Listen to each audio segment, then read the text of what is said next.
Whenever I call you, you're always there. Ask my sins, whenever I'm needy, you will supply my every need.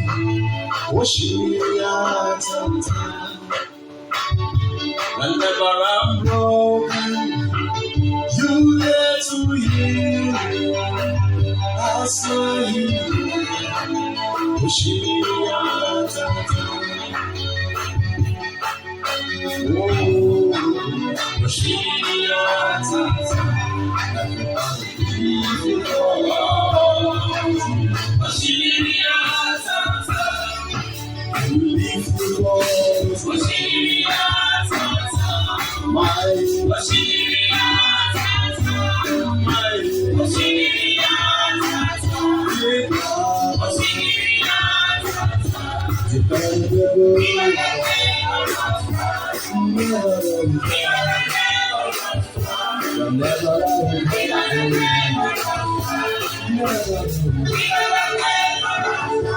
You will fail me, and you will never be. You alone will stay.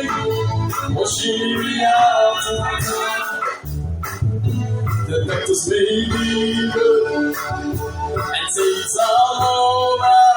If he had put my trust in mountain over, Waymaker,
Thank you, Holy Spirit.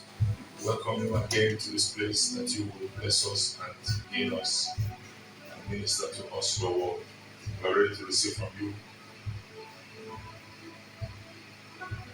Speak to us, O Lord, as your own children. Comfort us, strengthen us, help us, O Lord. In Jesus' name we pray. Amen. We God praise with the clap offering. Somebody. Hallelujah. Yeah. Praise the Lord. Hallelujah. All right, be seated. Those of you in the choir, join congregation. Apart from the musicians, the drummer and the keyboards can stay where they are. Another person.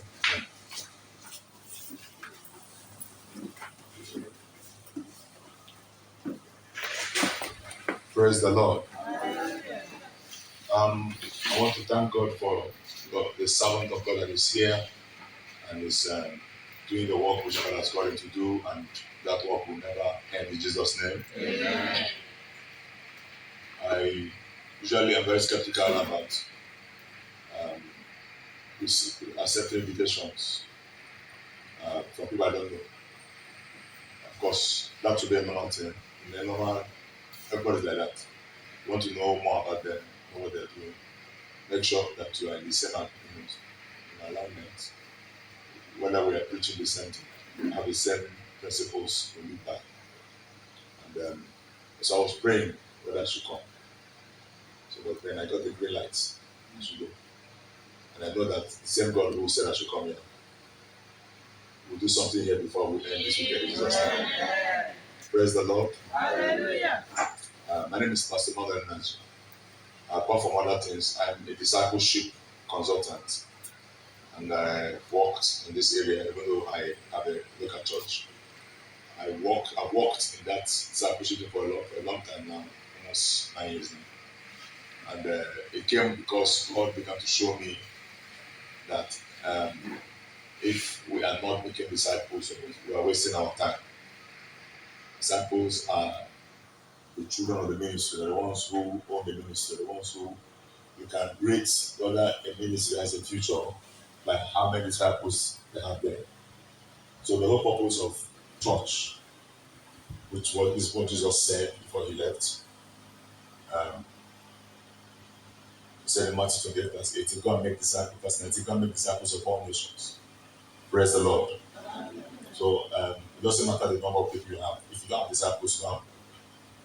If you like have 1 million people. If you don't have disciples, you don't have anybody. Because when the man's time is over, that's when you know whether he has raised what.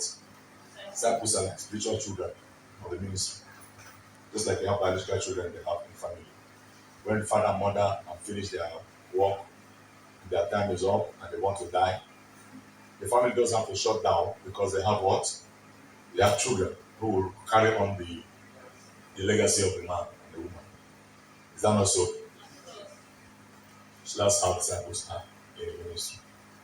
So we have labored in that, have worked with so many people, and gone many places to that. And the same thing is what I say everywhere. Hallelujah. And it doesn't matter what's happening. God will do something mighty here. I want you to have faith and believe that God is here. Believe in your pastor, believe in his wife, I guess. Is your wife here? Okay, she's quiet too. God bless you. Let's appreciate our mommy. Praise the Lord. God bless you, man of God. All right, amen. Wow, and she went and set the provision. Okay. It's humble. Very humble. Amen. See, you don't know what it means to have a good pastor's wife. She go to another church where the pastor's wife is a Jezebel, where she's a killer of destinies, frustrating young men and women who want to go find in their walk with God. But when God blesses you with somebody who is not after competition, just wants the work of God to move forward, I want you to appreciate her and pray for her. Let's appreciate. Amen. Praise the Lord. I also want you to appreciate yourself. Clap hands for yourself. Yeah. the loyal member. Praise the Lord. All right, so the introduction will continue in the course of the discussion as we walk with the Holy Spirit. Hallelujah. I walk with the Spirit. I totally depend on the Holy Ghost. Totally. Because that is the secret of ministry.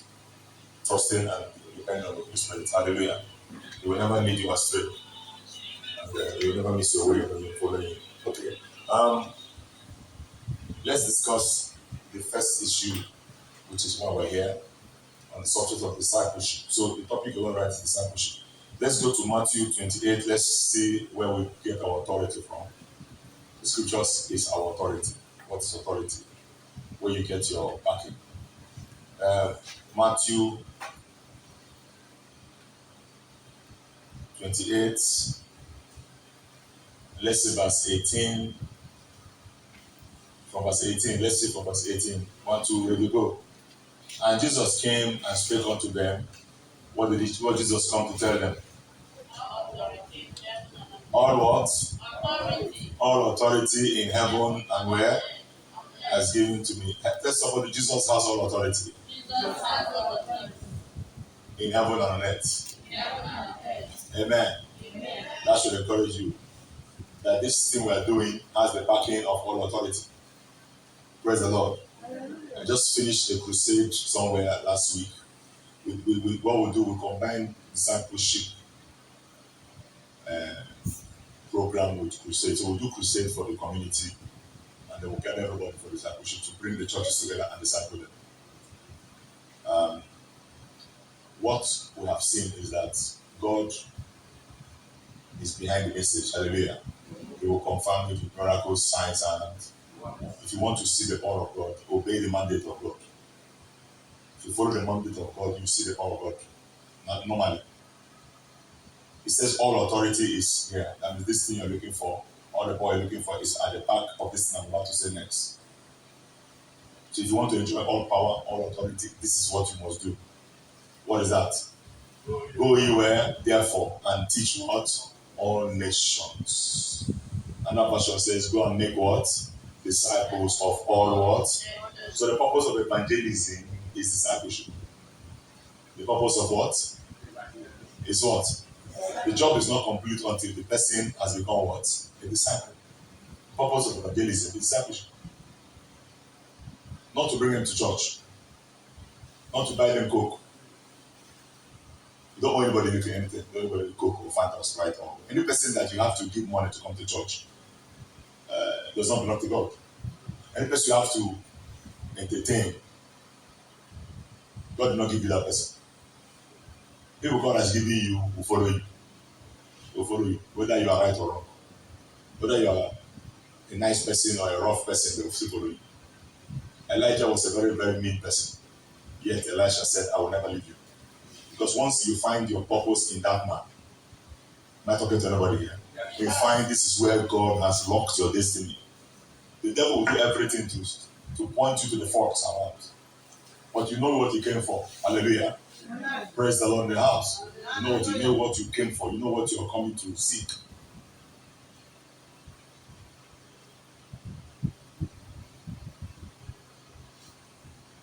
So the purpose of evangelism is to make what?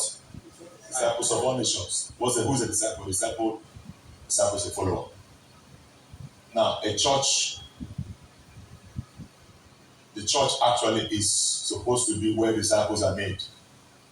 But some of us have neglected that calling and we're down, run around, doing everything in power to make people happy. You see, the church is not supposed to make you happy. You're supposed to make the church happy. The church is not here to serve you. You're here to serve what? The church. The church does not belong to you. You belong to the church. You see, it's a shift. When you come here thinking that you need to do this for me so I can stay here. This is not a restaurant. Praise the Lord. This is a spiritual house. This is the house of God. You don't own anything here. Hallelujah. Don't even own your life. Don't own anything. You are a servant of the church. You are a property of the church. Hallelujah. You don't dictate for the church dictates what?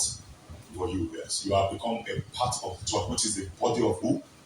Christ. Worldwide, universal, both the planet. So you are part of something very big. And in this house, this is the church, there are rules we live by.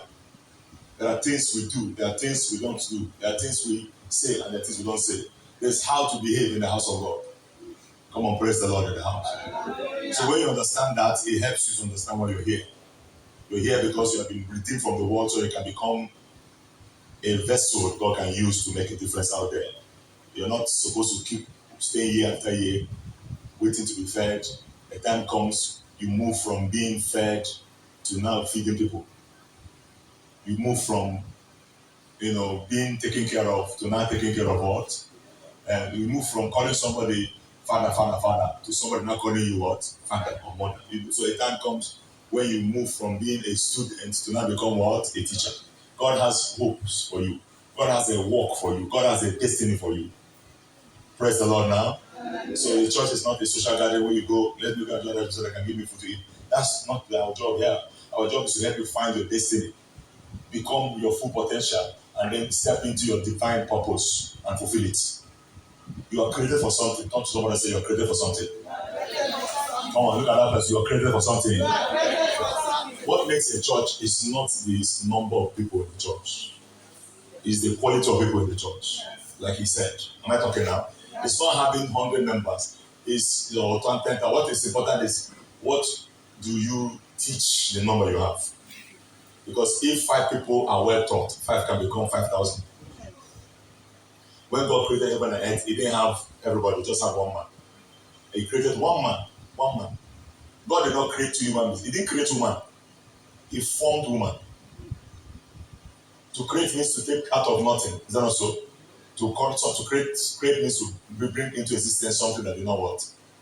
Exist. Man, woman did not come from non-existence. Woman came from where? Man.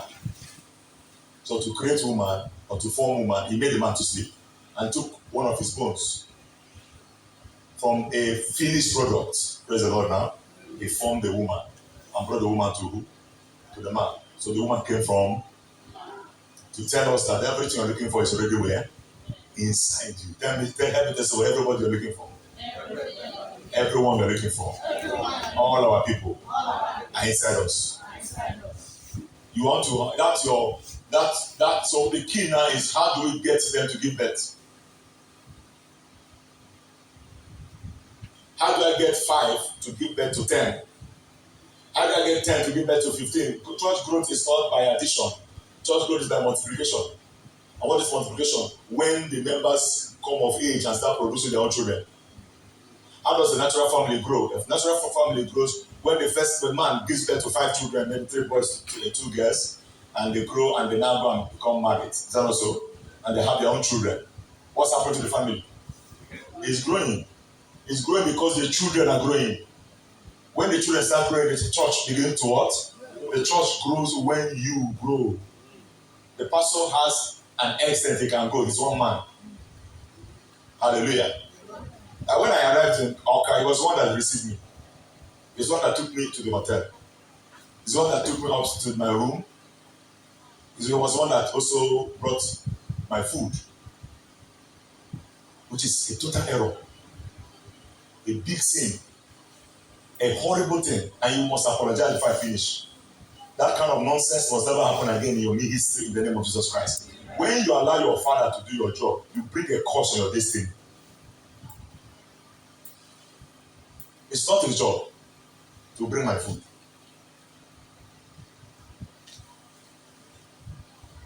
That's why I have children. His job is to create the vision and then raise people who will run with it.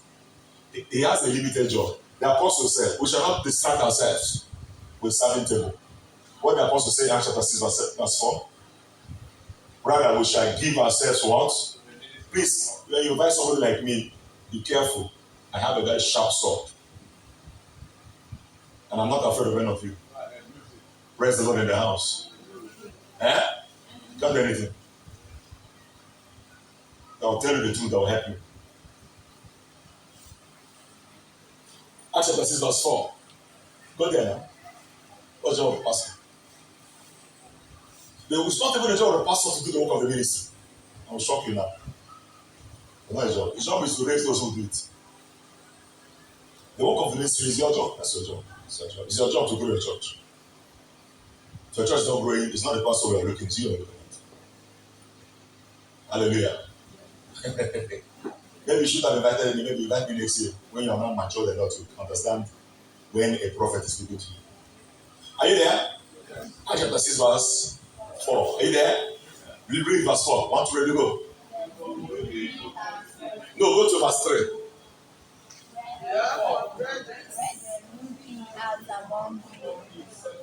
Because when there was a discussion going for food, some people are complaining that they were not getting food, some are saying they were getting, so there was a murmuring going on. So the apostles now called the people and said, please, it is not reason for us to what?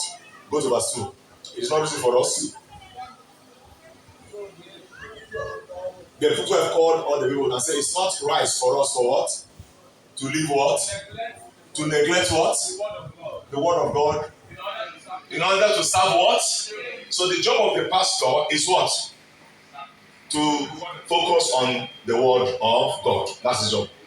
The ministry. To give the word to the people. To guide the people. To pray for them. That's his job. But there could be distractions created. When you now have to leave that thing and go and take care of this, take care of by the time you do finish, the man will get tired. So you can't pray again. Am I talking now? You can't pray, you can't study. Because a human being, it's not a spirit. And if he's feeling discouraged, that's another problem.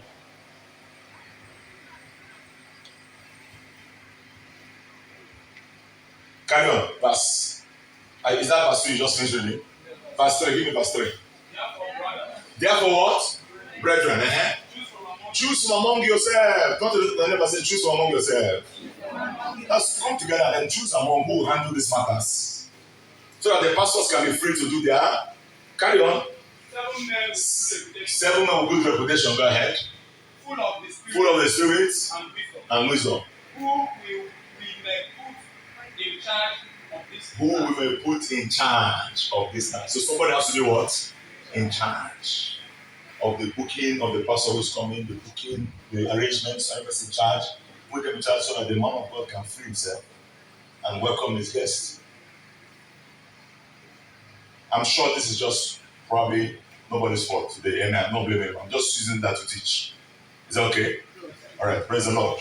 Go ahead. Verse 4, yes? That's everybody, verse 4. 1, 2, ready, go.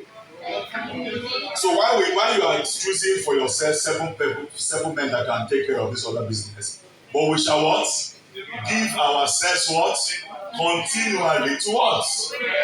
To prayer and to the ministry. Do you think prayer is easy?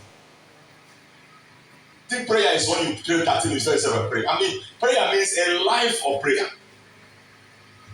Prayer means dedicating yourself to God and to prayer for the rest of your life. That's what it is to be a man of God.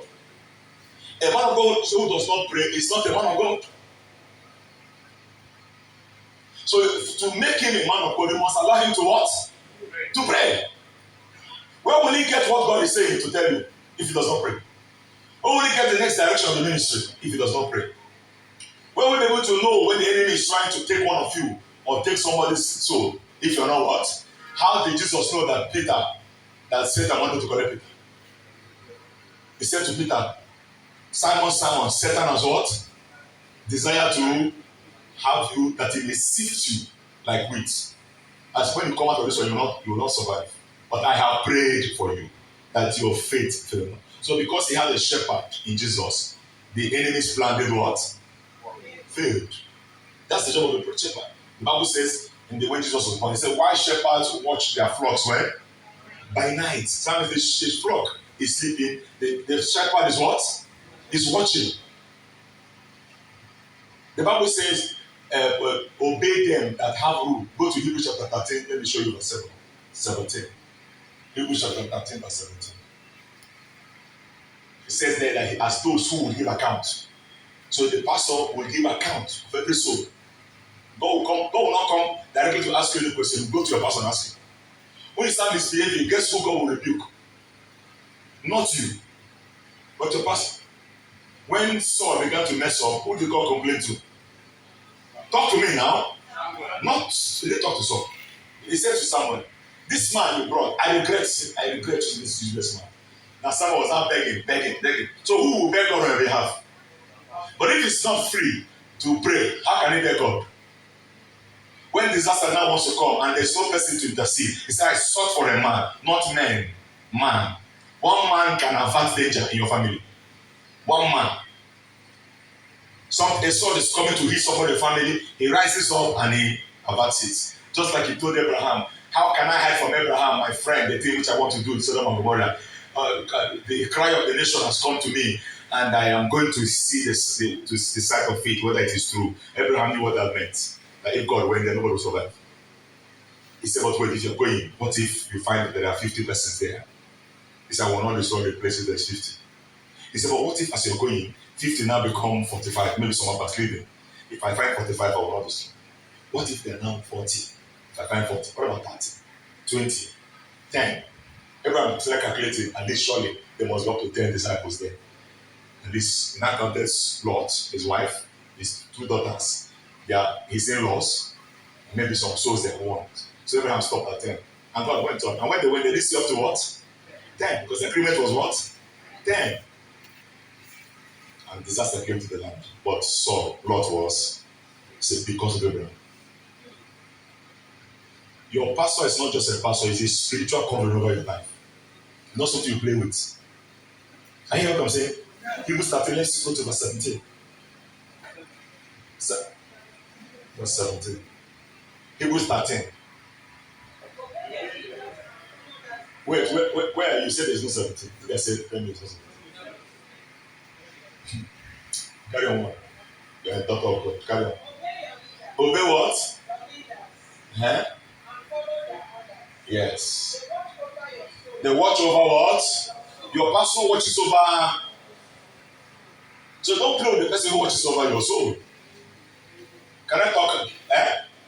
You don't play with the person who watches over what? Your soul. Because if you get him angry, your soul will not be safe again. Carry on. Without resting. They must give accounts. If you obey them, they will do that work of overseeing you with gladness. Carry on. If you do not help them, if you don't submit, obey them, they will make them sad. Carry on. And that will be of what? Another version says that will be injurious and perilous and dangerous for you.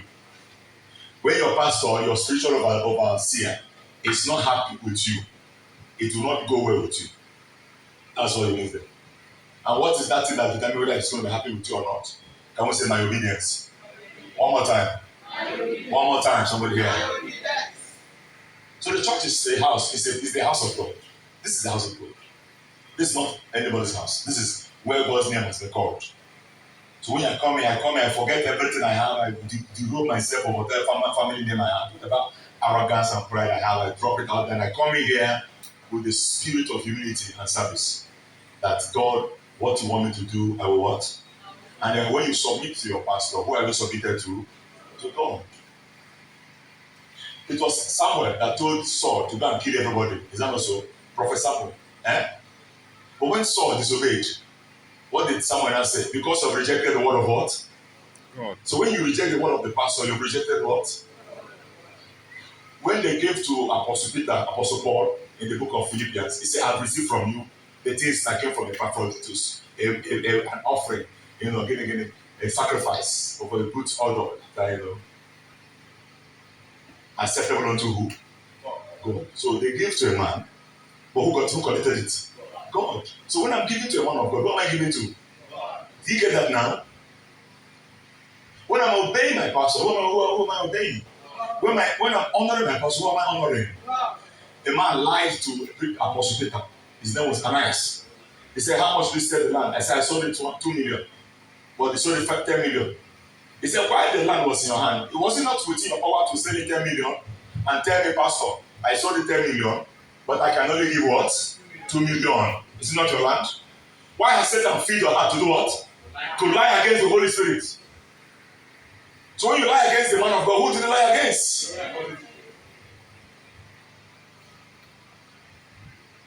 Why did you? He said, you have not lied against man, you lied against God. When they heard that thing, God said, not to the red lights. The man fell, bam, and died inside church. Can you imagine in a church, somebody just died? After the man of God said something, the man just fell and died, smashed his head, and gave up the good. Bible said, and the young men carried him. That's what young men do in church, praise the Lord. Carried dead people out. The young men came and carried what? And went and buried him at the back of the church. 3 hours passed, and the wife came. They were so united, it did not leak. Can you imagine church was going for another 3 hours? The wife didn't know the husband had what? Had been dead. I'm preaching Acts chapter 5 myself, Bible. And then the woman now showed up later. Pastor came out and said, hey, woman of God, how are you? I had the kids, okay. This land which you said, is it the same? Did you know you bought it? But yes, or 2 million.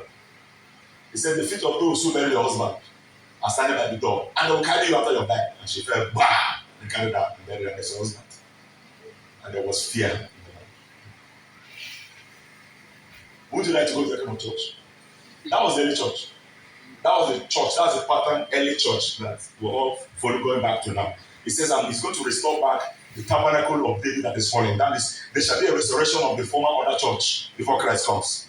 Am I talking to anybody here? We are going back to the beginning of how church was. And one of the ways we're going to do that is by teaching discipleship. Teaching what? Discipleship. Praise the Lord. Hallelujah. Can we go on? Yes. Or do we close this? I can go back. I can go back tomorrow.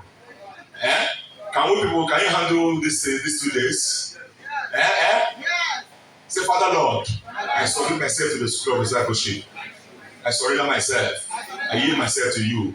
Now talk to God for 2 seconds, 10 seconds, 5 seconds. Talk to him. Say, Lord, whatever I think I know, Lord, help me now to know what is true. I derobe myself of whatever knowledge I think I have. Help me, Lord. Help me, Holy Father.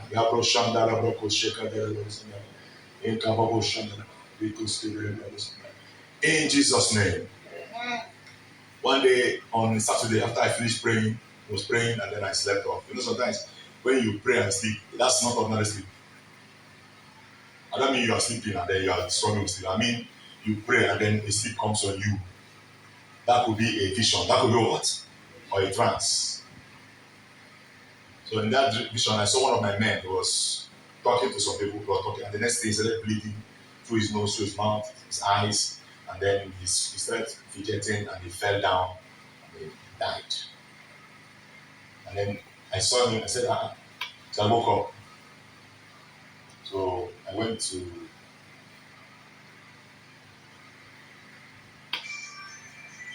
that evening we had a meeting. So that evening he came. When he came, I looked at him and said, come, see me after the meeting. After the meeting, now I said, how's your health? He said, it's fine. I said, no, you're not. You're not fine. You're about to die. He said, what do I mean? I said, go and check yourself.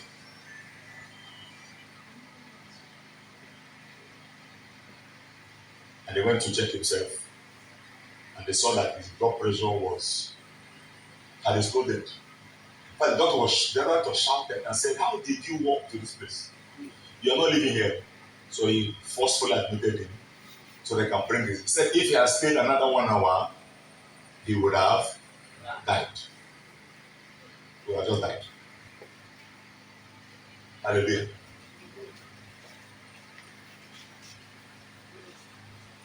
So what saved him? From his covering. So God revealed it not to him, but to his father. Am I talking now? Do you understand what I'm saying now? That's why I said I like up now. He came and said, my God, I will have died. That's what I said, no. That's what I'm teaching people. Because he said, can the Lord do something without revealing secret to his servants, the prophet? Amen? You know, somebody can start a ministry on his own because he's hungry. Hallelujah. Out of hunger, they'll start ministry and they run around. They're not called.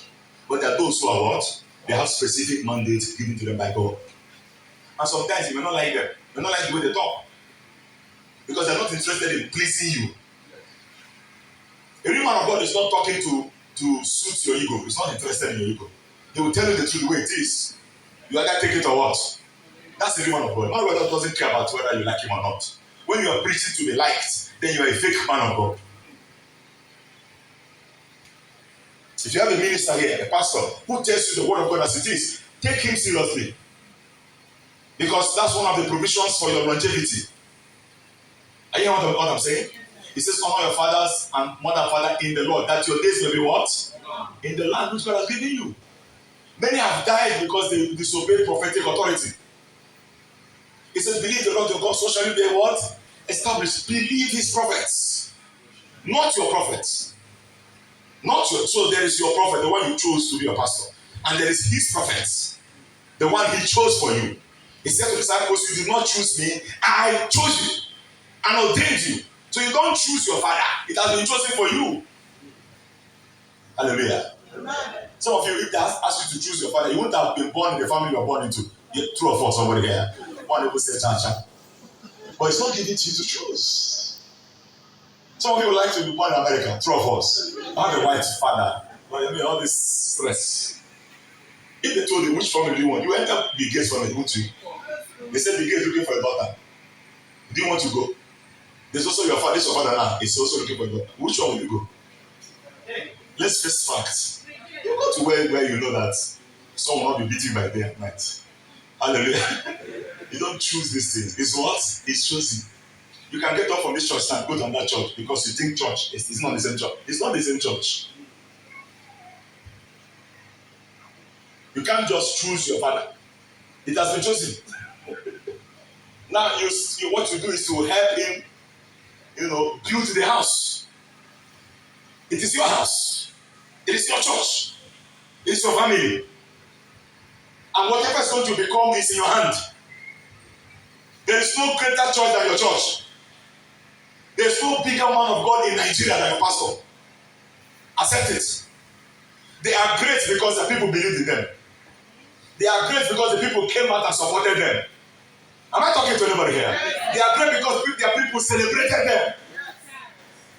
What you celebrate, God will elevate. What you do what? God will do what? What you celebrate, people will be attracted to. When you celebrate your pastor, celebrate your church, celebrate your house, celebrate your commission, people will join. But when you ignore it and hide it like you're ashamed of it, people will not come. Once upon a time, Winners was like this. He said one day that his wife, because he moved to Kaduna, so his wife was coming from Ilorin to meet the service. So when they started service, the woman was in service, and he did everything, and the service ended. The woman said, have we started? Have we even started? He said, the service is over. Because there were like 5 people there, plus herself and the man. He said, is the service? He said, service ended, let's go home.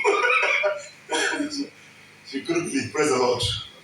That was then. But now, 50,000 times 5 every Sunday. That's one branch. Because if you believe in something, God will make that thing work for you.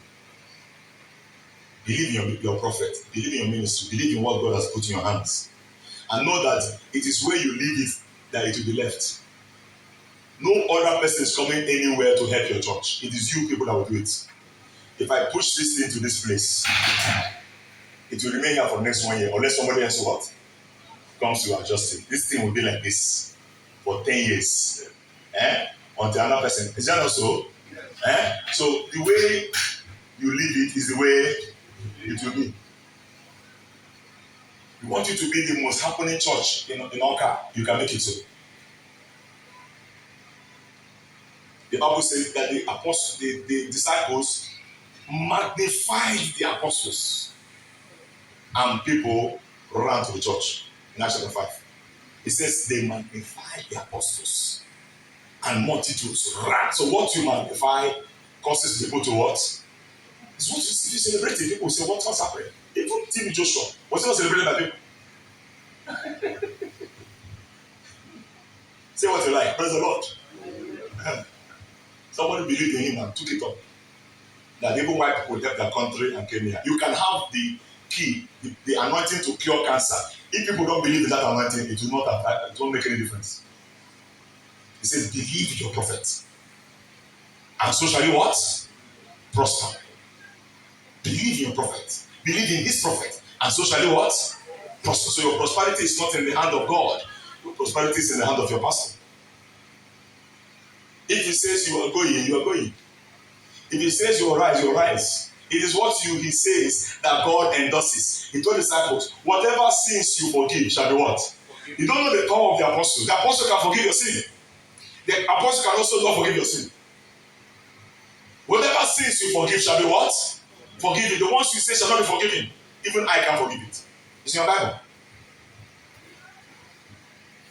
Say, Father Lord, connect me to my Father. Say it again. Say, Lord, I need a connection. I don't want to be a bastard. Connect me to my source that I will receive divine resource. If you are not connected, you will not get your connection. It is connection before connection. There is something coming from above, but it will come through the channel of men. God doesn't drop things from the trees. He drops it through men. Grace is in men. Grace is where? Grace is in men. Grace is in men.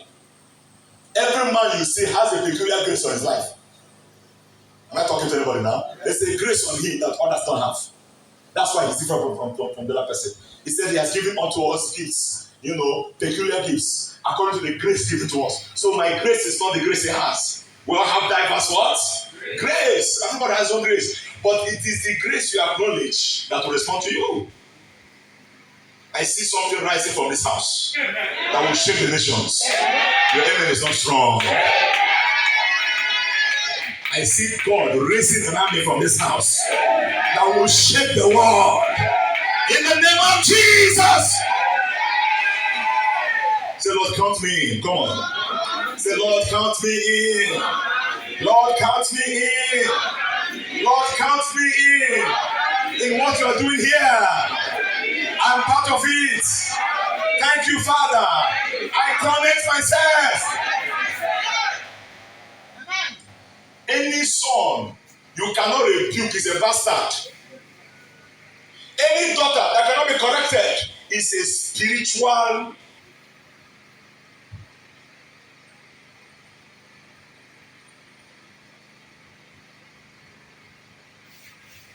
If you are too big for small things, then you shall always be too small for big things. Great things begin small. That's why many people miss it. They miss Jesus because they were expecting to come with fire and chariots as a king. But he disappointed them and came as what? And he said, if only you knew in this your day, the things that were ordained for your peace, but they are taken from you because your eyes are closed. He said, days are coming when you shall say, blessed is shall come that cometh in the name of what? The day, but it's that time to say you missed it. He said, this is your time of salvation, Israel, but you are missing it because you ignored and despised the messenger sent to you at that particular time. You will not miss your blessing. Amen. You will not allow the devil to close your eyes to the potential that is sitting in front of you here. In the name of Jesus of Nazareth. I prayed and the Lord said, go. I'm there. That's why I'm here. There's no reason I will broke out. I don't know him now. I'm not looking forward to preach. I'm well exposed. Hallelujah. I believe there's something here. I believe there's somebody God has given you here. Do you believe that? Yeah. It's not in his hand anymore. It's not in your hand. The job of evangelizing and discipling and growing this church is no longer here. It's not there. It is not the job of the shepherd to produce sheep. It is the sheep that produce what? Sheep. The job of the shepherd is to feed what? Feed the sheep. Jesus said to his disciples, feed my flock so they can multiply. It is sheep that give birth to what? Human beings don't produce sheep. So the job of the shepherd is to feed the sheep with material that produces multiplication. And that material is called discipleship. Hallelujah. So there's something I'm going to introduce this evening. It's called discipleship coach. Go to 1 Timothy chapter 3 verse 15. Let's just see what it means to be a disciple. Say, Lord, make me a disciple. The people God is raising now are disciples. So watch it.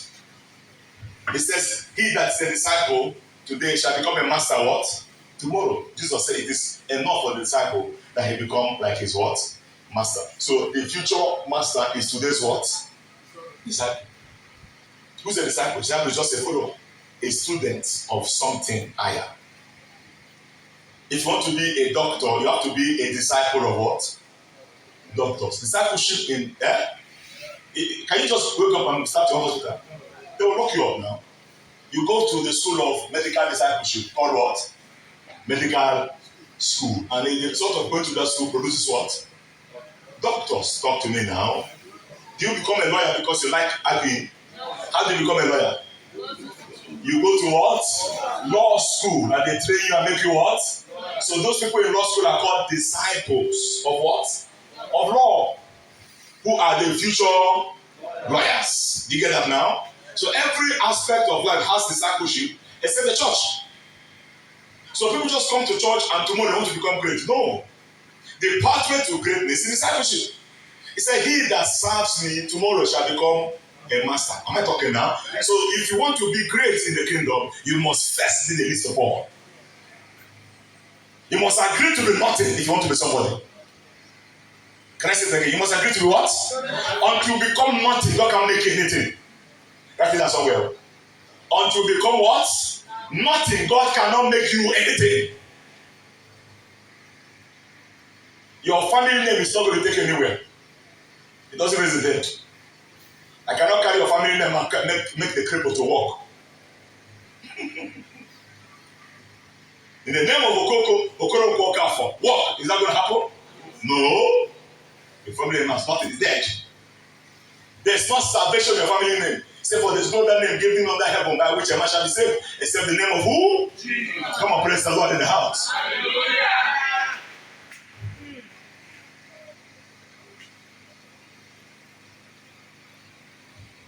So what do we do about discipleship? First Timothy chapter 3, verse 15. Please take advantage of this program. Go home and invite everybody who is not here. And then come tomorrow. Let's see everybody coming here. Those who are supposed to be members of this church, who call themselves members of the church, because there are 5 levels of church membership, church maturity. There are 5 levels. The 5 level, the number 1 level is called new converts. So when you get born again, you're called what? And the new convert level, there's a teaching for that. That's why we'll come and teach them grace. Grace is for new convert people. God loves you. God died for you. There's nothing you will do that God will make you or make God leave you. All those talk is for what? You teach them so they can be established in the love of God. Amen. Praise the Lord in the house. Then they elevate from there. The next level is called member. Is what? So a member is one who identifies with the church. Now many people have members but don't have disciples. They mistake members for what? There are things I will show you how to name a disciple. A member just a member follows the church. A member is committed to what? His church.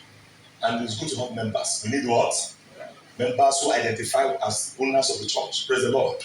And then get in, and then get church. And sometimes they get so connected to the church, they don't care about the man who God called. If you raise money for church, they will bring that money quickly.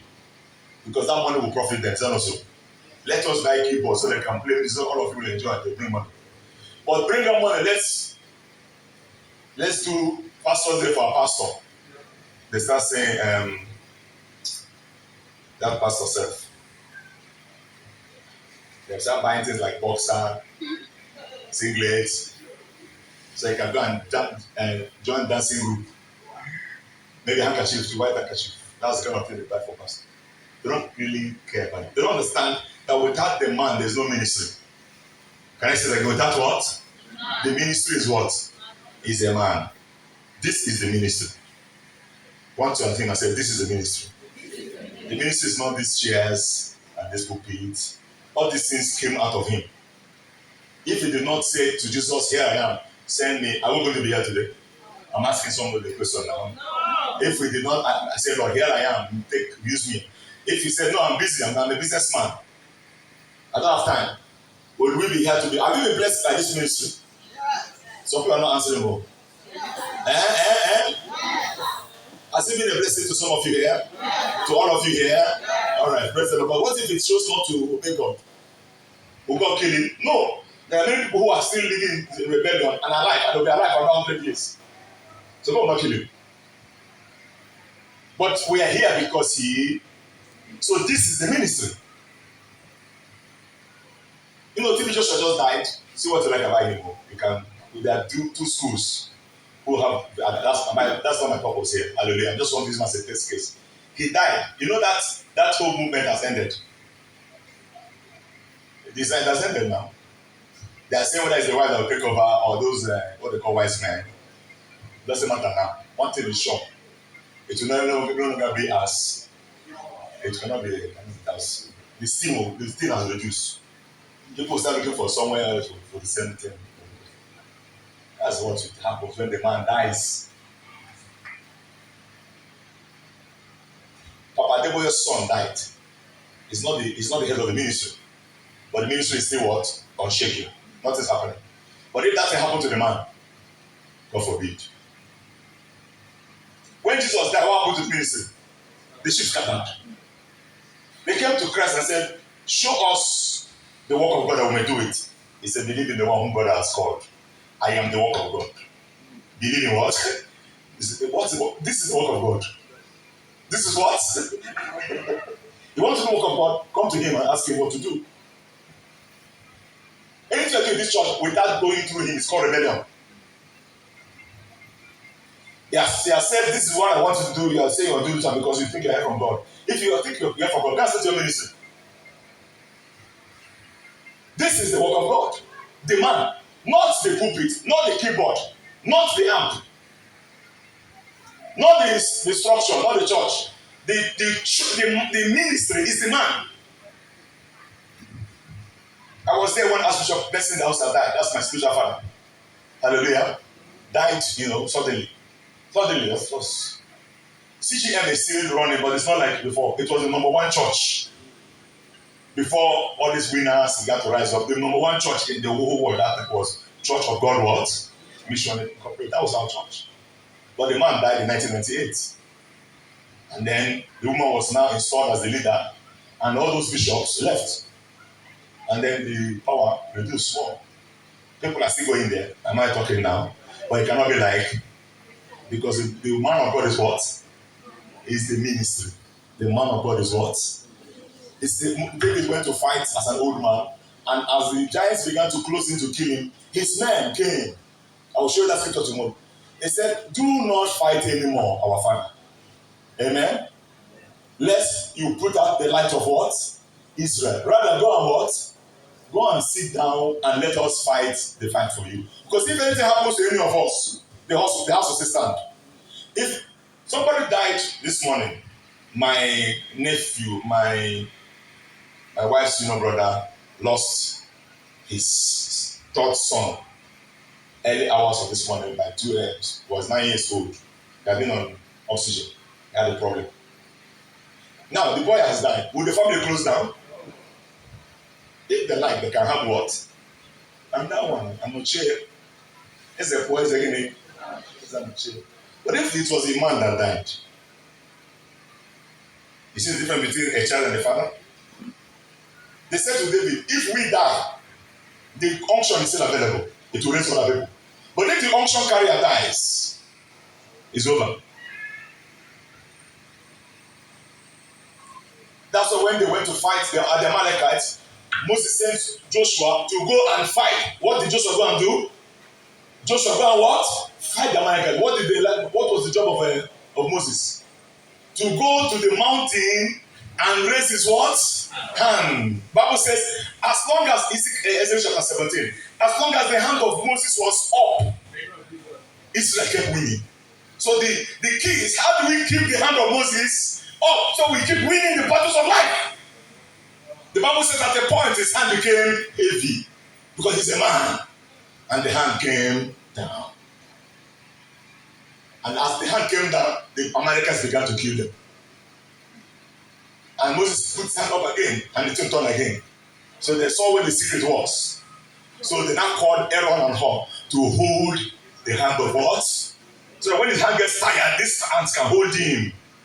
Even those hands became weak too, the Bible says. They now brought stones to support the hand. Because as long as the hand of Moses is up, you will not lose any battle in life. Are you getting what I'm trying to say here? Say, I will never lose again. My prophet's hand will never come down. Say, my father's hand cannot come down. While I'm alive, I will keep that hand up. I will support that hand. So that my battles, the battles of my life, will turn to victory. I will not lose any battle again. I will not lose any battle again. The first level is what? New converts. The second level is what? Members. But many people stop at membership. It's good to have members. The third level is discipleship. Is what? Disciples. That's what we're going this weekend. So there's a training. You don't just produce disciples by Sunday, Wednesday services. There is a technology for producing disciples. Disciples don't come out of regular services, regular church meetings. No. There is a technology to convert a member to disciple. There's a mind shift that needs to take place. There's a spiritual reorientation that needs to happen over time to move him from standing as a collector to now devote himself as a giver. Hallelujah, somebody here. There's a mentality shift that takes place that makes him understand that he is under somebody. Am I talking now? And somebody's what? You know, there's a mental reorientation or shift that you need to make to put somebody above you. You have to mentally accept that person as your senior. You have to what? Mentally. Some of us are having struggles. Why should you tell me what to do? No, I will do the ones I can do. Please leave me alone. Leave me. I'll try my best. That attitude is what we're going to destroy this weekend in Jesus' name. Because until you are totally dead, God cannot resurrect you. Until you are dead to yourself, God cannot use you for himself. Praise the Lord. You are looking like me like. Who wants to be a disciple of Jesus Christ? Who wants to move to the third level? Say, Father Lord, I've hung around this place for too long. Take me to the next level of my Christian life. Help me to die the deaths that I need to die. So I can get to the place. That you have prepared for me. I cannot get there like this. I need to change. I need to be the right person for the right place. Am I talking to anybody here? I need to be the right woman for the right position. There's a place God has for me, but I can't get there where I am. I have to die to myself, die to my pride and my stubbornness and my foolishness and my ignorance, so that the work of God can walk in my life. Luke chapter 14. I don't know whether I'll be able to achieve anything in this church. Is God talking to anybody here? Praise the Lord in the house. I will come back here 1 year from now, and it will be a different story. I like places like this where we can put seed. Put what? Seed in people. I love this place. Hallelujah. I love the house already. I love all of you. I'm seeing greatness in you. So I believe in myself. I believe in my church. I believe in my pastor. We can make it. We must make it. We're making it already. We are moving forward. We are unstoppable. In Jesus' name, somebody here. In Jesus' name, somebody here. Say, Father Lord, prepare me. See verse 25. Luke 14, verse 25. Then I'll introduce the 7 codes. Maybe we'll talk about that. Is there a morning session? Or just evening? Just evening. That means you only have 2 sessions with me because I pay on Saturday morning. Unless there's a morning session, because I like morning sessions. If we do morning on Saturday morning, come out in the morning. Nothing will happen. You won't die. Come out in the morning so you can maximize this opportunity. Then if there are leaders, like pastors and whatever, I can also have time to talk to them. I'm treating this as the house of God, where Jesus is walking. Am I talking now? Yes. And I'm seeing what the Lord is doing already. In Jesus' name. Amen. God is with you. Amen. I said, God is with you. Amen. Luke chapter 14, are you there? Yes, let's see verse 25. And there went great what? Multitude. So when Christ comes and sees crowd, he's not moved. He saw multitudes with him, and he turned and said unto them, what did he say? There are 3 cannots. I call it the 3 cannots. Number 1, if what? Any man that wants to follow me. Are you there? He now told the multitudes who are run after him. They thought it was picnic. He said, wait, if you want to really follow me, if you really want to be my disciple, if you are really interested to become my man, my woman, the person I'm going to put my glory upon, the person I can rest on and trust in and depend on for great things. If you want to be among my next army, the next generation of generals, if you want to be among my men, see the condition here. Hallelujah. Can we read the condition?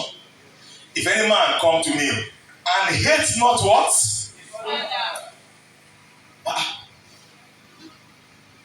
Am I to go and hate my father? See what he said there. And hate not his what? His father and what? And mother and what? And wife and what? And children and brethren and sisters. Yea, and his own life also. He cannot be my disciple. Stay as a member. Stay where they're sharing rice. Stay where people are waiting for miracles to happen. But if you want to be among those who are making it happen, you have to decide what comes first to you. As long as there's something that is more important than me in your life, you can't be my disciple.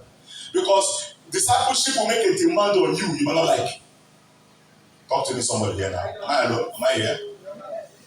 Are you sure we still want to go into discipleship? Yes. Or do we just stay at membership level? Yes. We'll wait for God to walk. The Bible says he showed his acts to the people, members. But he showed his ways to his disciple, Moses. So there are those who enjoy the acts, and there are those who produce the acts. When I got born again newly, I was in church, and every Sunday people would come out and they line up for prayer and Pastor Williams on them. I remember standing on this side, looking at people praying, being prayed for. I said to the Lord, I don't want to be on this side. I want to be on this side. I didn't mean I wanted to be a pastor. I just said I want to be on the side of people what? Serving and taking care of people. I don't want to be those who every year they lay hands on you. Some of you that still do deliverance on you after 5 years. They should use belts and flog you. Demons will not enter your body again. They don't like painful places. Carry 30 strokes. If you imagine, it's okay. One girl was she came for deliverance. I was praying for her, and when I prayed, she started laughing. Near one slap. Zah! Because I was very hot evangelist those days. Zah! Why are you laughing with? She fell down. Vomited one red, one yellowish, something like that. And the demon left her. Good Holy Ghost slap. Okay. Am I here to play with you? So I'm asking you, why are you this person? I want to destroy her. Destroy.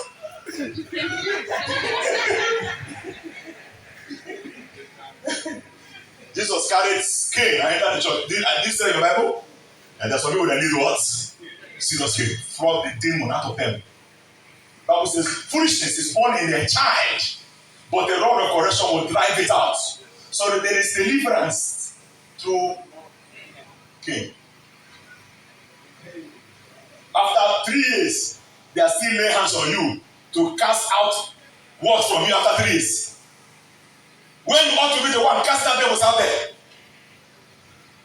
I said, tell the pastor, oh, ever coach him. Ever coach him. So I come and lay hands on you. One day, I was so sick. So I just came back from school. I was dragging myself. So when I entered into the house, I lay down. The pastor who was depending on me, my pastor was one of his main men. He heard that a man is sick. What? Ah! He ran from the church and came to my house. I used to stay at my mom's house at that time. He entered the house and came, where's the man? When I heard his voice, I got up. I came out. I said, what's this, sir? He said, I said, no. Let's go. I have never had anybody lay hands on my head in the name of be healed. Never, not once. Because by his stripes, I am healed. Am I talking to anybody now? Everything is a lie. Because let God be true. Let every symptom be what? These are things you should come out of. Come out of multitude realm. Come out of waiting for people to come and deliver you. When you are deliverance yourself.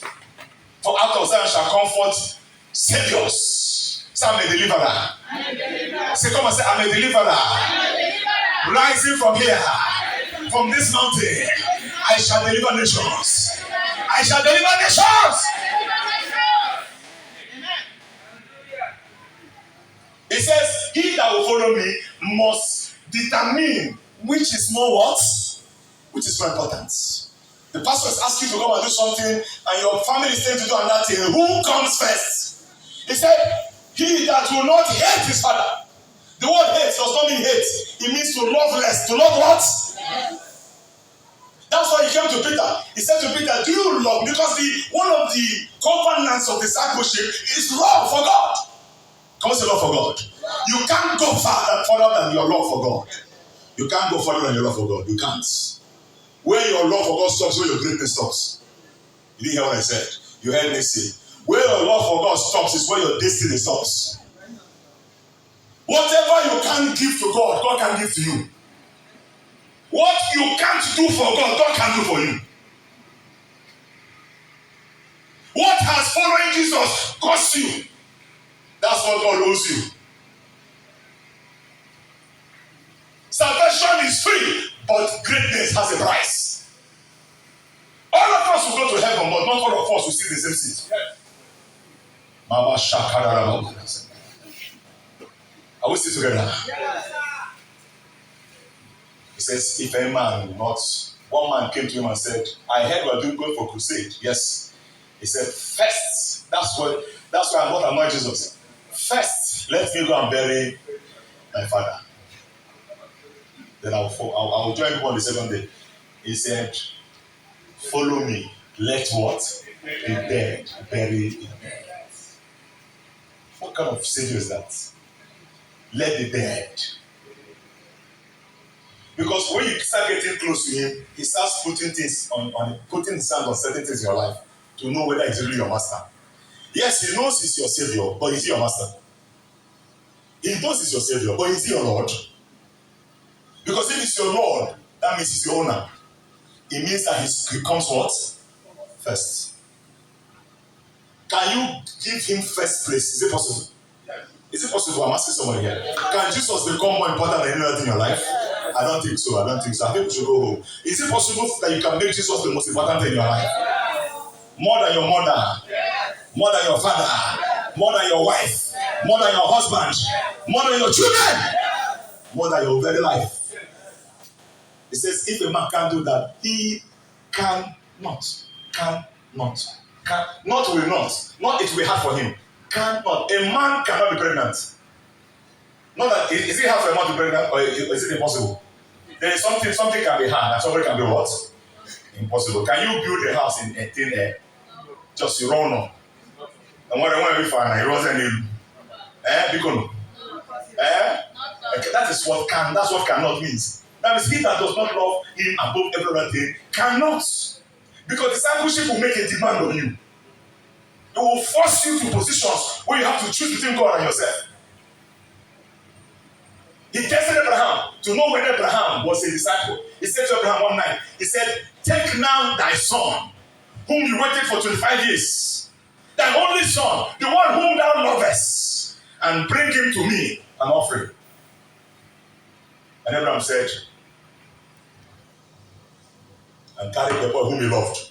He loved Isaac, but not more than he loved who? As long as God can find something you love more than him, he can't use you. Write this one down. As long as God can find something that you love more than him, he can't use you. Can I say it again? As long as God can find one thing that you love more than him, he cannot what? He can't use you. Because the time will come, he has to fight with that thing over your life. This is where the journey starts. So, this is why there is no longer persecution in the body of Christ. What happened to persecution? When people were really persecuted because of Christ, because now we're in the era of compromise, we're trying to please everybody. There's a time a sister knew she couldn't marry an unbeliever. But now we're trying to see whether this unbeliever is not a very bad unbeliever. And this unbeliever, he comes to church. He's a giver. But he has a first wife. A daughter of God is trying to find a second wife. I mean, this is the church we're in now. Can we say he cannot? One more to say he cannot. Not that he will not that it will be hard for him. He cannot be my disciple. As long as there's something more, maybe that's why sometimes he will tell you to give something that you can't give. One day I just bought a new television. Just a year after I got married. So I was not feeling like a big boy. I bought television, bought video. Me and my wife were crossing our leg, were watching video in the night. I was feeling successful.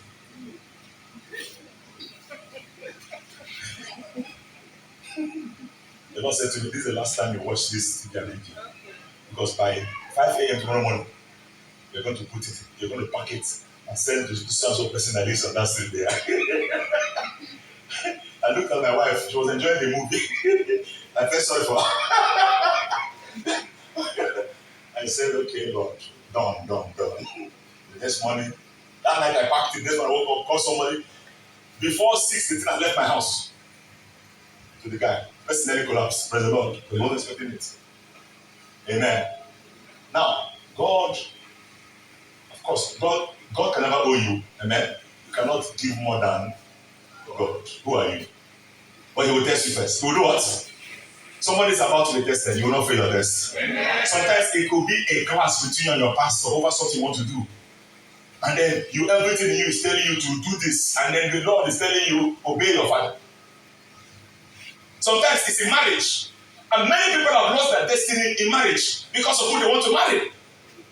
And they get very emotional and become stupid and foolish. And their father who can see the end. All the people I fought their marriage, all of them are out of that marriage now. One even died in the process. Because the woman said, what the father can see while he's lying down, you can't see even if you go on the tree. It's not physical vision.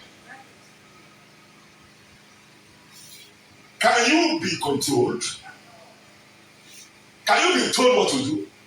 Or are you among those that say, then you can't be a disciple of Jesus.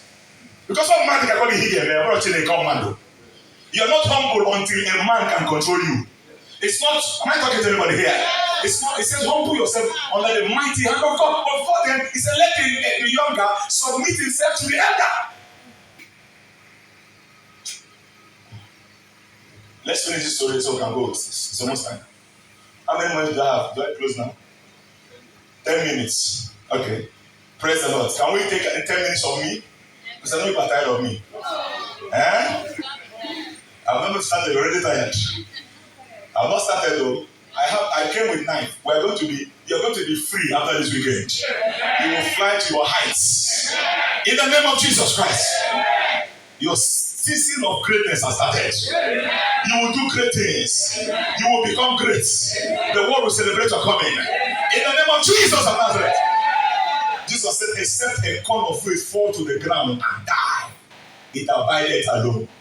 But if it dies, it yielded much fruit. So there is death before productivity. There is death before multiplication. There is death before success. There is death before greatness. There's death. What is that that will die? You. It takes death for a woman to submit herself to her husband. It takes what? It's a death. To have a great marriage, somebody has to die among them. If you're going after your right as a woman, right as a man, your marriage has failed. Sometimes a man also has to what? Die for the marriage to stand.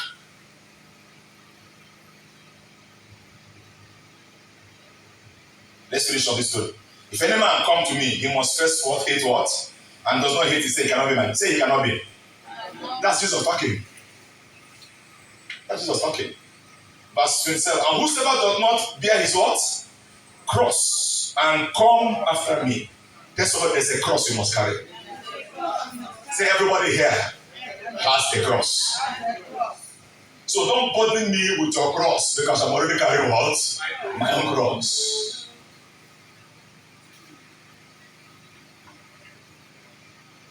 What's your cross? Your cross is your ministry. The work given to you.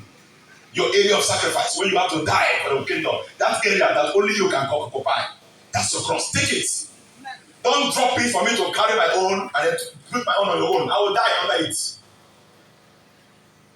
Hallelujah. He said that doesn't carry his cross and follow and come after me cannot be my what?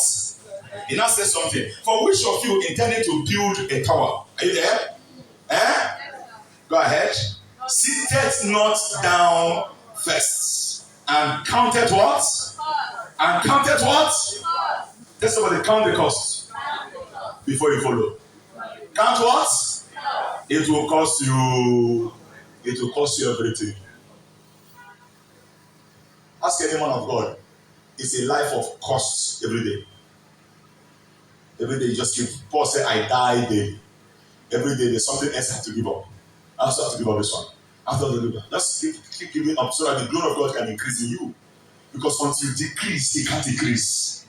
The level to which God can occupy a man is the level to which he dies. The more you are not there, the more God takes over. But as long as you want to occupy the whole space, God has little space in your life.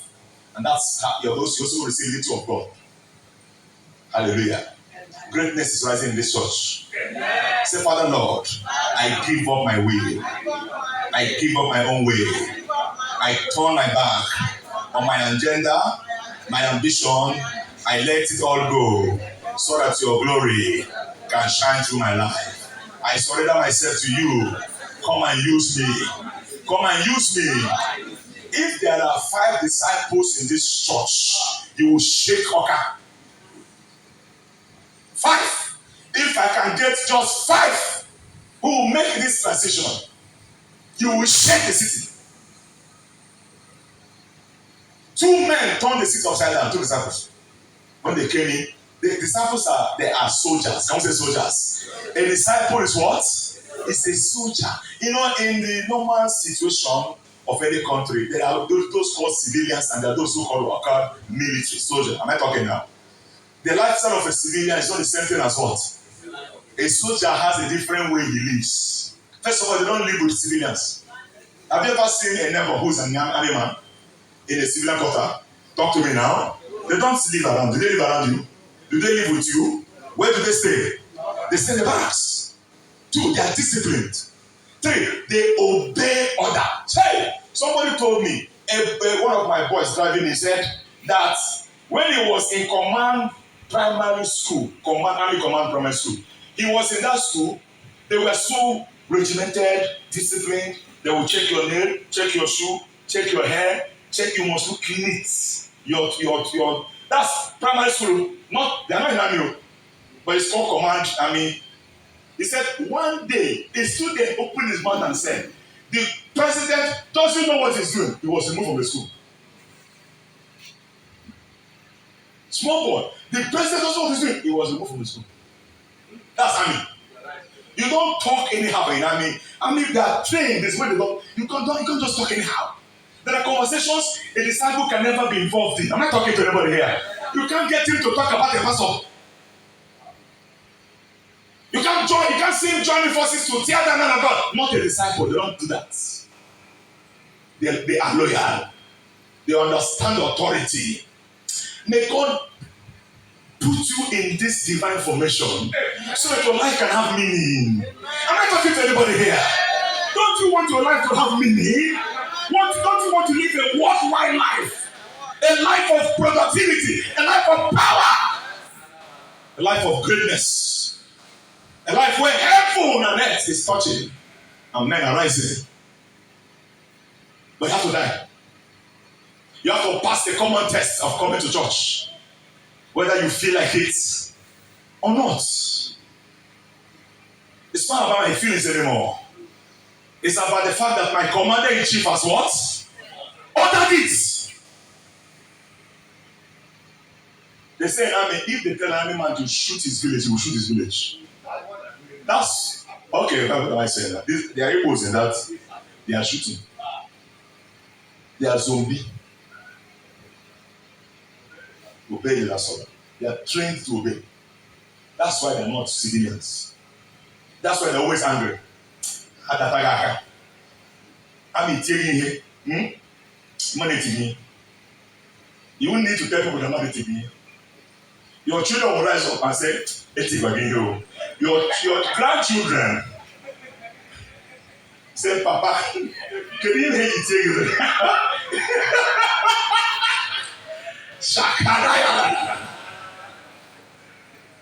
Nobody fears a civilian when he's around, but when they see an army man, that's how the devil feels when he sees a disciple. Because that's an army. That's a soldier of Christ that can discipline him. The Bible said they called his 12 disciples and gave them authority over serpents and scorpions and over demons to cast them out and to heal the sick. They are the ones who carry divine authority. So if you want to understand what it means to carry divine authority, am I talking now? You must move from member to disciple. Because he doesn't throw power around. He collected 120 disciples and said to them, sit down until the Holy Ghost come here. Which meeting did the Holy Ghost attend? Disciple meeting. Where 120 men. How do you know they were disciples? They were told, listen to me. Jesus said to them, go to the city and go to the temple and wait there. He didn't say wait for 10 days. He said sit there until. Can God sit you down until?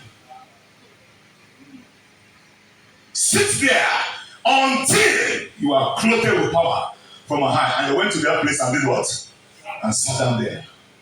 Because your God said what? Some of you can't wait 5 minutes. Pastor says wait 5 minutes. You after 2 minutes you gotta because more than time. Very soon you won't have time.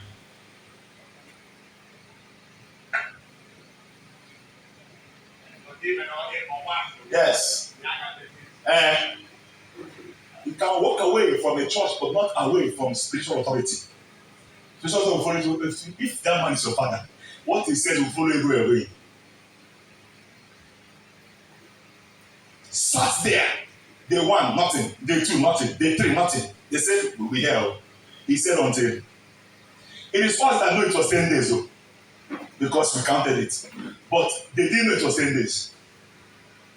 They knew that if he said he's coming, it's what? So we're going to wait. And they waited until there was a wind.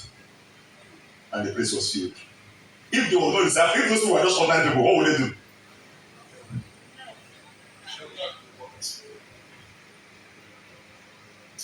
Now, Peter, I can let them.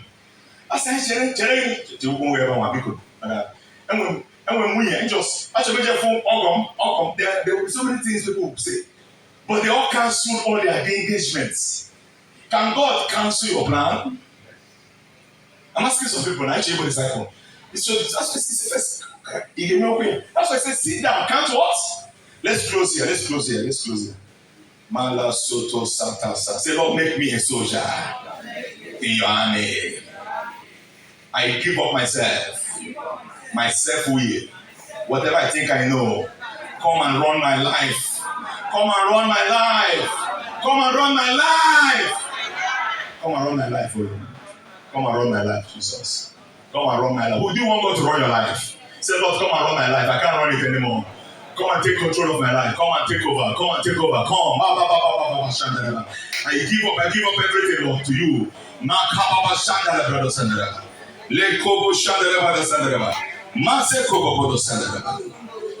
For which of you intending to build a tower sitteth not down first and counted the cost? Whether you have sufficient to, do you have what it takes to finish this journey?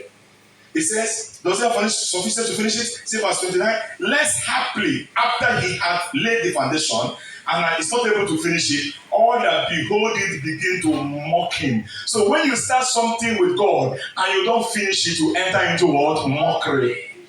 You become a shame, you become a mockery. Your friends will say, I thought you say you're following Jesus. What is the evidence? Because you went to a point and when the demand was too much for you, you ran away. That young man came to Christ and said, what will it take for me to have eternal life? He said, you know the word. Do this, do that, do that. He said, I've kept it from my youth. What else? Perhaps Jesus can love the guy and looked at him and said, you lack one thing. The fact that God cannot control you. Okay, let me show you. Go. Sell everything you have. Give to the poor. And come, I'll show you. The man looked and said, when I said I'm ready, I didn't mean you should touch my money.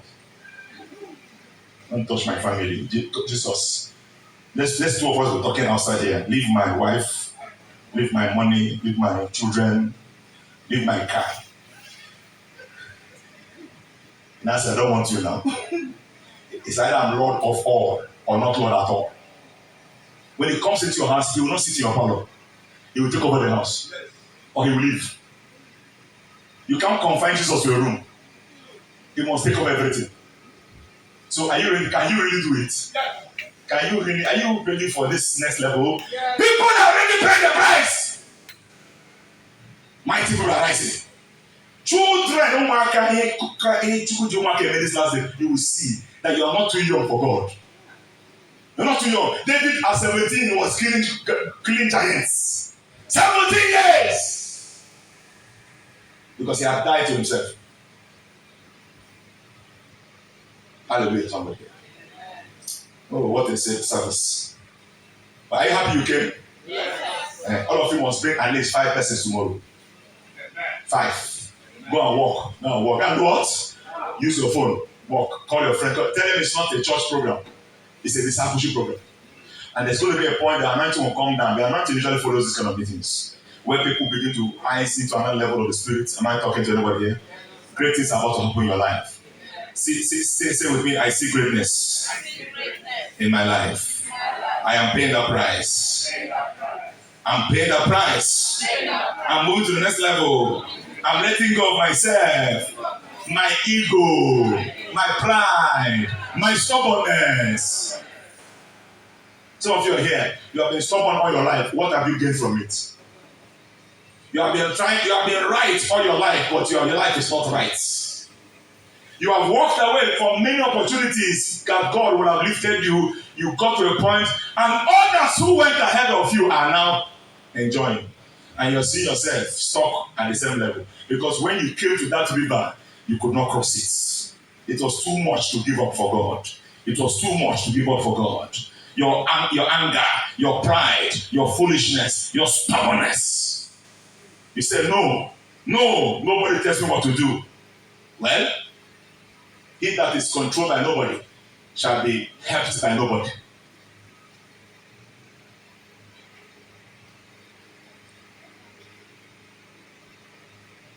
Less happily, after he had laid the foundation, he's not able to finish. Saying, they will mock at him, saying, this man began to build and was not able to finish. Or what king going to war, make war against another king, seated not down first and consulted whether he be able with 10,000 to meet him that cometh against him with 20,000.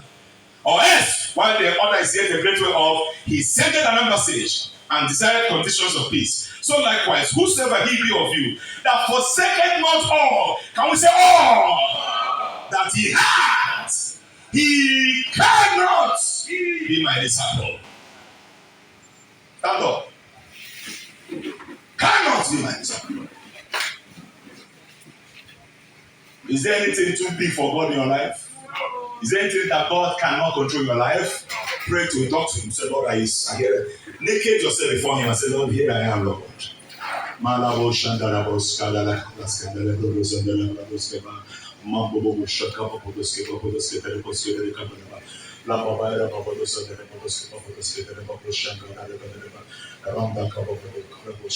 He cannot be an example. He said, he that do not forsake. What will it cost you this year to move to the next level with God? What will it cost you to bring people tomorrow? What price will you have to pay to make sure that this tomorrow's service is greater than today? What will you do? What can you do? What thing? Is it going to cost you money? Then spend the money.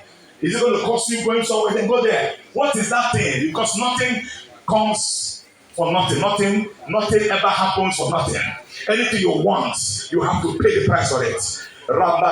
Jesus trying to tell them that if you want to start something, check whether you can do it. If you can't do it, stay where you are. Remain your level. People man says, "I want away." He has a burger. I say, "Can happy call because no one gets a burger now."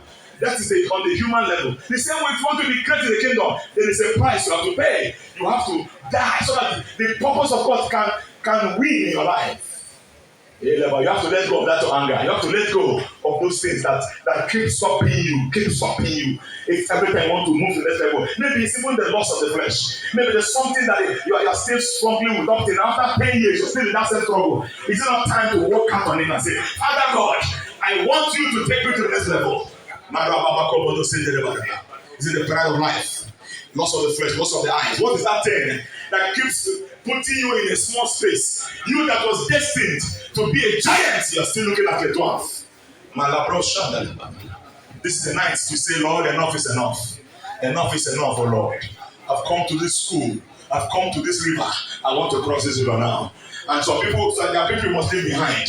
You can't get too attached to people now. You have to let some people go. You have to let some relationships go. They are not going where you're going. They are not seeing what you're seeing. They are not hearing what you're hearing.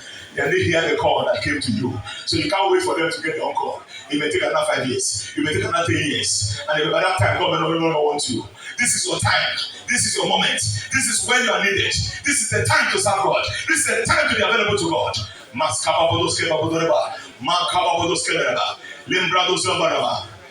Now begin to dethrone it. Say, Lord, I dethrone it. Everything that exalted itself above you in my life, I bring it down.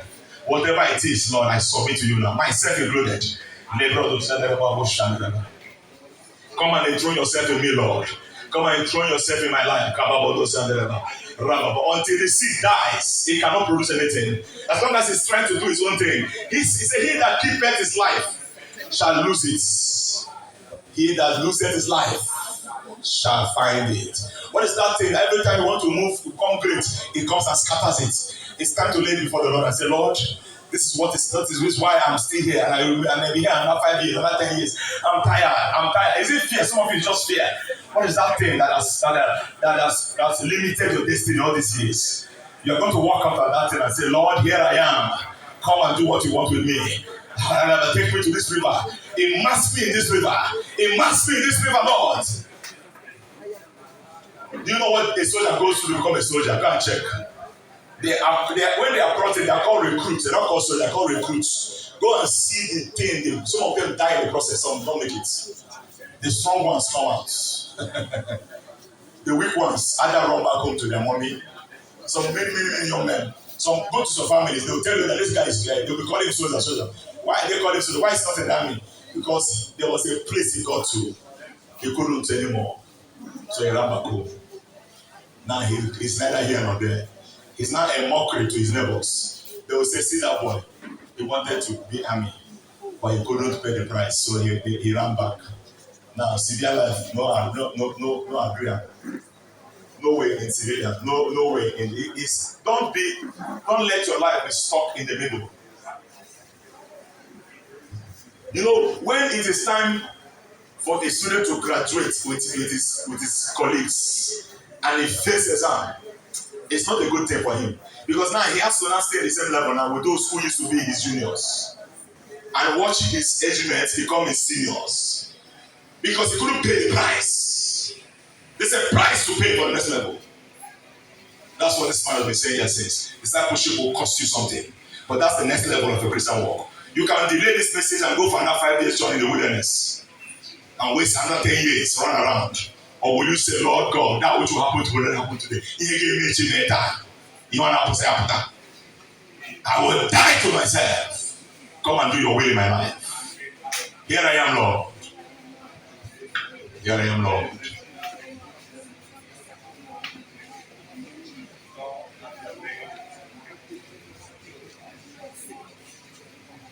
If I find 5 disciples in this church by the time I'm done,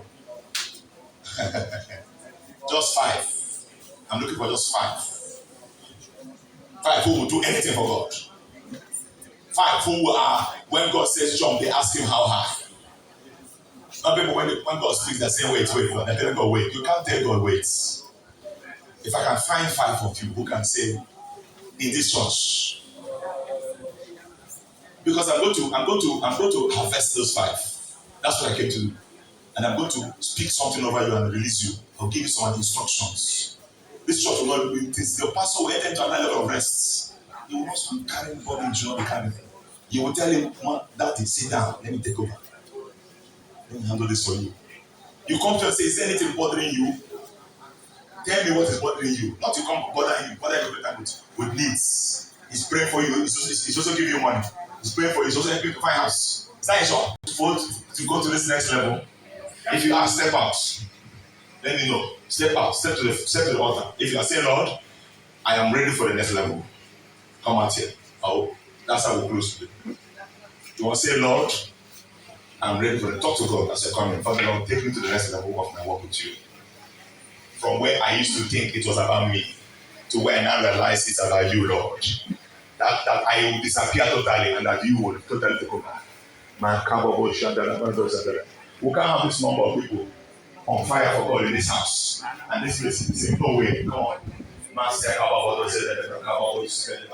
Lord, here I am, Lord. And make a new commitment to you. I give my all to you, Lord. I heard you're raising people. I heard you're recruiting people. I heard you're looking for people, Lord. Look at me, Lord. Why would God pass your house to look for people? Why would God pass your seat to look for men? Why would God bypass you to look for somebody? Are you not a man? Are you not a woman? Why should you stand in front of you and say, whom shall I search? You know there are some things the pastor will not tell people to do for him. While they're sitting there, he will look for another person who's not around and say, please come with this person. Because that's the one that will do it. Why must you continue to be a tree without fruits?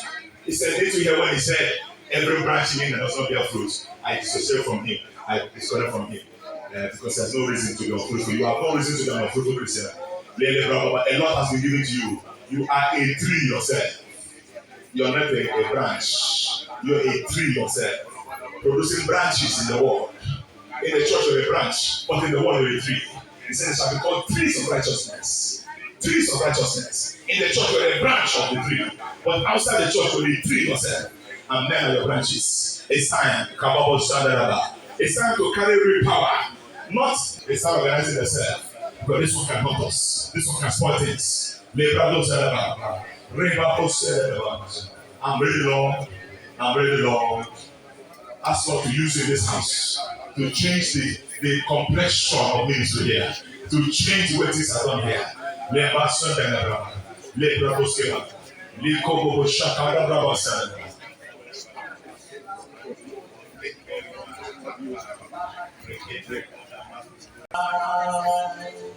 Now be separated unto thee, that I may be what you want me to be. What I was born to be. Emmanuel. Emmanuel.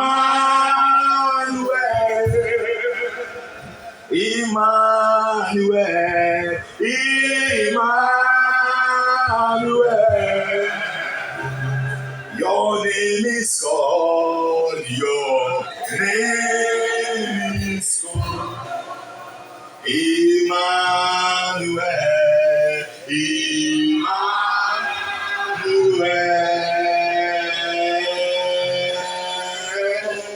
You are God with us, living in us,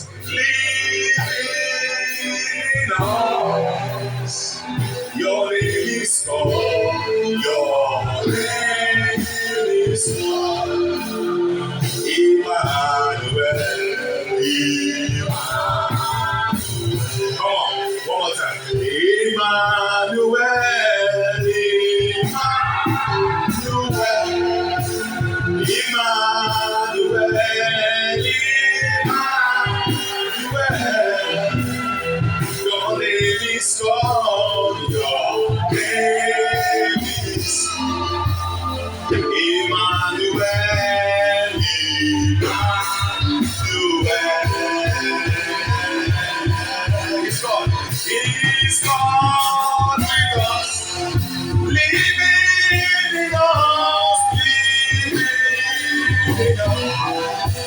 Your name is called.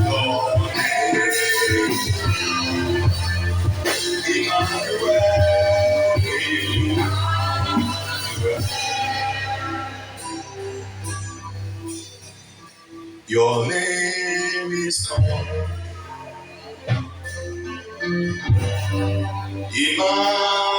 Emmanuel. Your name is called Emmanuel.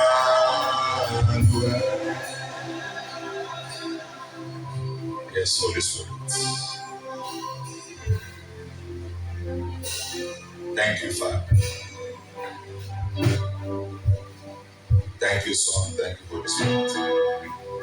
Begin this work in us, O Lord. A work that is eternal. A work that nothing can destroy. Let this be the beginning of the greatest years of this people, of this ministry. Let it be a turning point where we become who you want us to be. Thank you, Father. Bless this house. Bless this meeting. Complete the work you started. Take all the glory and the praise. May Jesus be glorified. Thank you, Father. I bless you and I receive you to the Lord's army. And I said from today, receive grace not to go back. Grace not to quit. Grace not to fail. He said to Peter, disciple Peter, follow me and I will make you fishers of men. 3 words there. Follow me. 2, I will make you. 3, fishers of men. 1, follow me. So disciple is a follower.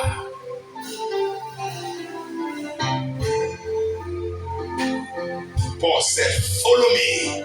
It's follow Christ. Follow. He now said, I will make you. So your making is in your following. As you follow, God begins to make you something else. Begins to change you from a non-entity to the most important entity in your family. He will raise you up like Abraham. Follow me. And the third thing he said, I will make you fishers. No disciple lacks disciples. Every true disciple has disciples. Because as God is working on you, He's working through you and working in others. So you are not going to be alive anymore and not have people you are working on. He said, I will make you fishers of men. I will show you before this weekend how to become a fisher of men. So the purpose of your discipleship is that disciples rise from you. That sons and daughters will come to glory because of you. Your greatest season has come. Your season of greatness has come. Your season of relevance has come. As you make this transition through self-sacrifice, to say, Lord, thy will be done, not my will anymore. Can we say thy will be done? Can you say that from your heart? Say, not what I want anymore, but what you want now. Say, I'm not here to please myself. I'm not here to please myself. I'm here to please you, Lord. I'm alive for your pleasure. I'm alive to please you. I was saved to please you. I will not please myself anymore. I will please only my God. If it's not good for my God, I will not do it. If it's good for my God, I will do it. I will not do anything that He does not want. I receive grace to follow Him. Thank you, Father. Lift your hands. Thank you, Holy Spirit. In Jesus' name we worship. Welcome to the School of Discipleship. Give God praise for yourself. Come on, give God praise. Hallelujah. How do you feel in your spirits? There's something has changed. You are not the same person that came here this evening. Something has started. Come on, let's give God praise. If you feel that spirit, the resurrection power of the Holy Ghost that only indwells dead people. Only indwells dead people. Thank you, Holy Spirit. Hallelujah. Go and make disciples and bring them tomorrow. Call them, work hard. I don't